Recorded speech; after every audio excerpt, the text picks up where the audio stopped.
listening to the Horror Shots Podcast.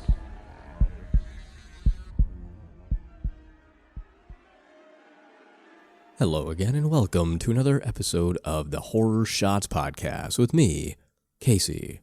Of course, this podcast is brought to you by none other than the lovely people over at morbidlybeautiful.com. Morbidly Beautiful is your one-stop shop for everything horror in the pop culture world. Go check them out for interviews, retrospectives, introspectives, interviews, top 10 lists, whatever you want, they will have it. There's a whole lot of new content going to be going up there this month. It is October, it's Halloween, it's everybody's favorite month in the world of horror. So go keep an eye on that website, bookmark it, make it your homepage, whatever you want. Just make sure you're reading that website. Beyond that, there's not a whole lot of housekeeping for me to go over today. Of course, you can always contact me if you want to at horrorshotspodcast@gmail.com. Please leave a review as well. If you do really like what you hear, feel free to leave a review on iTunes or Stitcher. Either one's great. I prefer iTunes, but whatever you listen to, it's up to you. I don't really care where, as long as you leave something. Let me know that you're listening. Let me know that you like it. Or if you don't, either way.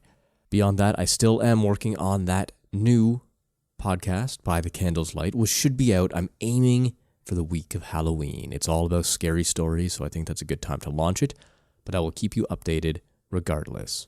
How about we now get on to the podcast itself? Sounds like a good idea. That's why you're here. You're here because you want to continue this virtual tour to the eerie United States of America. And this week we go to the lovely mountainous state of Colorado. Colorado is one of those states that you hear about up in Canada a lot due to its more liberal nature. It's very marijuana friendly. It has a lot of lore, especially in terms of pop culture like South Park. That's how I know it. That's how I was really introduced to Colorado, besides, the baseball and the hockey teams and stuff that have taken up residence there in the last, 15, 20, 30 years or so. So when Colorado popped up, I kind of wondered what sort of stuff they have. And like many other states that I'm going to be going over and that I have already gone over, it has a haunted stretch of road. This road is called Riverdale Road. And no, you're not going to find Archie and Veronica and Betty and Jughead all hanging out on Riverdale Road. Although, I guess you could. They could exist in reality somewhere, that group of people. Very unlikely, though. Nevertheless, this stretch of road is very interesting for a couple of reasons. A whole lot of crazy crap goes on this street. The road itself runs through Thornton, Colorado, which isn't a very big place from my understanding, and that just kind of makes it even more alluring to the urban legend mythos. The big thing that stood out to me during my research was the gates of hell. Now, I did do a podcast many, many moons ago now on the gates of hell and how they relate to the earthly plane. There's a whole bunch of them all over the world, and I honestly can't remember if I covered this one in that podcast. That's how long ago it was. But we're still going to go over it today. Now, the gates of hell are located at one end of this little stretch of road, this little 2-lane highway that runs through the county. Now, these people who claim that these are the gates of hell say such mainly because of appearance. They're old, rusted gates built probably in the 1800s, mid to late 1800s anyway. And they say that the person who built this gate burned down his mansion with people inside, mainly his family. He burned down the mansion with his family inside. Now, he was never caught or put on trial or put to death or anything for his crimes, which kind of adds to the allure of this myth again. People go there seeking thrills, never knowing quite what they're going to find. And they kind of hope that they don't find anything, I think, as much as they want to, or as exciting as it would be to actually see the apparition or see the gates of hell literally open up before you. Something tells me you might regret that a little bit later on, almost immediately after. If I saw the gates of hell open up, I'd be like, that's really cool, and now I'm going to die and be tortured for all of eternity. Not really my scene. I don't think many people really enjoy being tortured alive, but there are fetishes for everybody, isn't there? There are also some reports that there are apparitions, that a lady in white walks the road by the gates. This is assumed to be the man's wife, and she never did get rest. She never got closure for her murder. and so she stalks the streets looking for her husband and murdered children. Some say she might be out for revenge, but the most she's ever done to visitors is appear in the rear view mirror as they pass by. She looks for help, but nothing ever comes of it.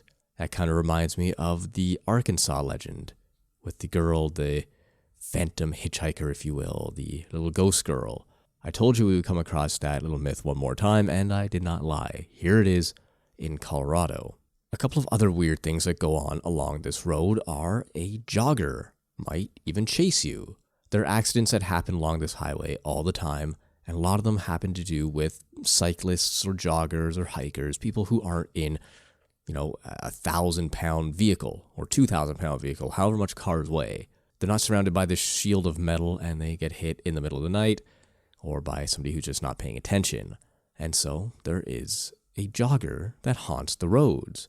You can apparently hear a very loud heartbeat or even footsteps if you're passing by or going slow enough, or if you're even walking yourself. Some reports suggest that you may even feel something hit your car, but nothing ends up being there, as if you just hit the phantom jogger yourself. It's more of a cautionary tale, I think, this one, very similar to some of the old Arkansas legends that we looked at, where if there's a moral to be had, it's that you gotta pay attention while you're driving. There are other people on the road, and they're all sharing the road in one aspect or another, and you just have to kind of keep an eye out and be careful for what you see. Moving on, it is also rumored that there are large amounts of satanic activity there.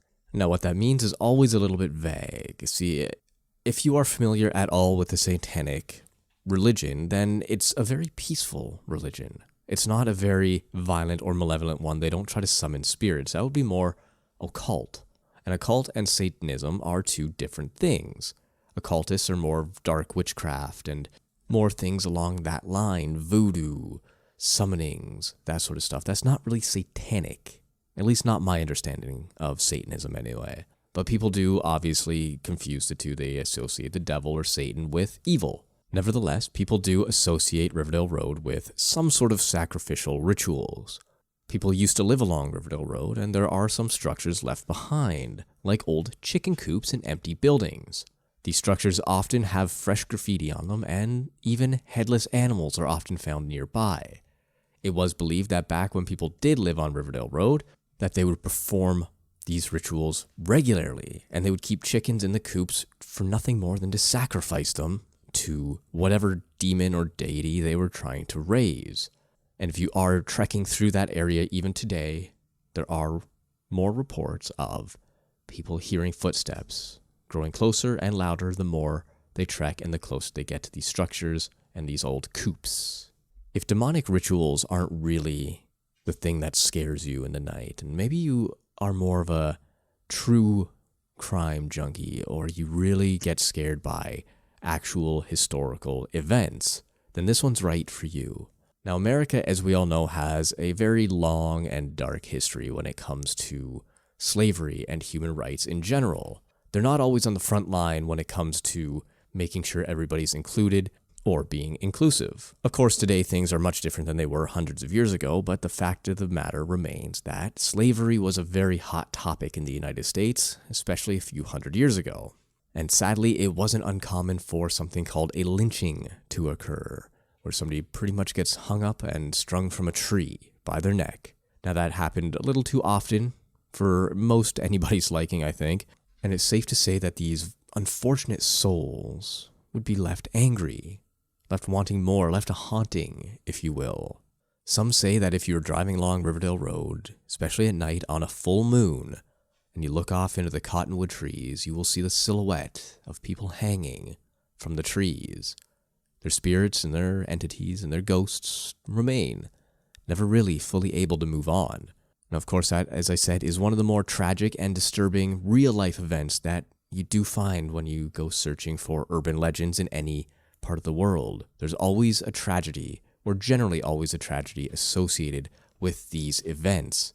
That's why people see them. The stories live on through these so-called events that may or may not actually happen. But the actual events, well, it's a sad thing, but those are true. Unfortunately, another tragedy did take place on Riverdale Road, which apparently is becoming a common thing if you look at the theme of this episode. Apparently, back in the day at some point, I don't have an exact date here, but a young boy was hit by a car on his way to school. He died on Riverdale Road at the scene. Some say that his spirit now paces along the side of the road, and at night he gets restless. Now, as he is a spirit without closure and very confused as what happened to him happened at a very young age, he gets restless, especially at night. He's unable to rest, and so he walks up and down, smearing his bloody handprint on road signs along the way. But by morning, the prints are always gone. Perhaps he cleans them up, perhaps it's just nothing more than a small fragment of the spirit plane showing its way through into the real world, and it can't maintain for too long. The interpretation is always left up to the eye of the beholder. Now, I do have a date here for the next tragedy that befell Riverdale Road, and that is in the 70s. A driver was going along in his lovely, high-speed, luxurious Camaro. Yes, a Camaro of the 70s. That was the peak of luxury, or sportsmanship, or sports cars, whatever you want to call it. Unfortunately, he hit the gas a little too hard and went around a corner blind, colliding with another vehicle. The driver of the Camaro at least died, and now you can see, on some nights, the Phantom Camaro patrolling Riverdale Road. It doesn't matter if it's night or day, this car has been reportedly seen during the day and during the night, which is a rarity when it comes to things like phantom visits and sightings of apparitions. Usually it's exclusively at night. I was able to find on here, despite all the tragedies that befall Riverdale Road, I was able to find one particular interview with a ghost hunter. Now, she's the founder of the Denver Ghost Hunters, and this is not my interview, but I will be reading it from onlyinyourstate.com. She says here, quote, "The first time I investigated Riverdale was many years ago. It was my first lead investigation, and I went out to the road to spot good sites that I thought would work for all of our team and some of the guest investigators. I was drawn to the one part of the road. It was daylight, but there was just something about this spot. As the team's psychic, I am often asked to locate hot spots of activity. That night, we went to the location, and I got out of my car and began walking down the road. It seemed quiet. You could hear the oil drums beating in the fields, but other than that, it was quiet. I decided to walk on the other side of the road for a while. As I was walking, I could see someone ahead of me. The first thing I remember was that they had on boots, but otherwise it was very shadowed. I've seen ghosts, and this one just seemed to be walking towards me. I tried to think rationally, but I just kept getting nervous, and then that turned into panic. And at some point in my walk, I turned around and ran the other direction. I ran and ran from the shadows with the boots, past my team, past the camera crew, past the cars, until my head cleared. On camera, they caught a ball of white light zooming past me. After a few moments, I cleared my head and walked on the other side of the road. I felt fine. No trepidation at all. But every time I walked on the other side, I would feel the same panicked feeling. This got me thinking, if this was some sort of imprint event that I could only see and feel if I stepped in on it. So I began to get volunteers on different nights and have them experiment. I told them nothing of my experience, just had them walk down the road for as long as they could and then come back and tell us what they felt or saw.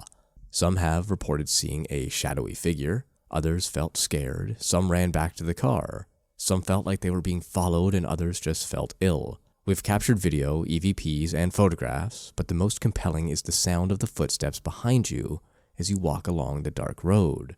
I've never found any historical evidence to support this story, but I keep looking. There are too many people that feel the same thing."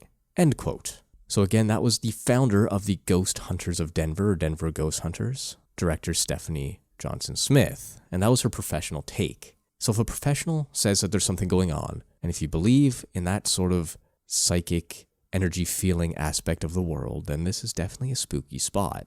It does seem as though that these people are experiencing a lot, and that a lot of people are experiencing different things. However, whenever I go into any forums or chats or even the comment sections of a lot of these articles, a lot of people say that they've lived in and around Thornton and traveled Riverdale Road most of their life and have never seen anything. So is this a case of malarkey? Is this a case of, could it even be a case of overactive imaginations. Sometimes people believe things a little too much and they want to believe. And when that happens, it skews their view of how things actually work. Perhaps another theory is that you need to be open and receptive to these creatures, these beings from another plane. If it senses that you don't believe that they're there, then they just won't show. It's always a possibility. I'm not an expert on the subject, but that's just my take on it. And that was what Riverdale Road in Colorado has to offer for the Erie, United States. So until next week when we cover Connecticut, I'll see you then.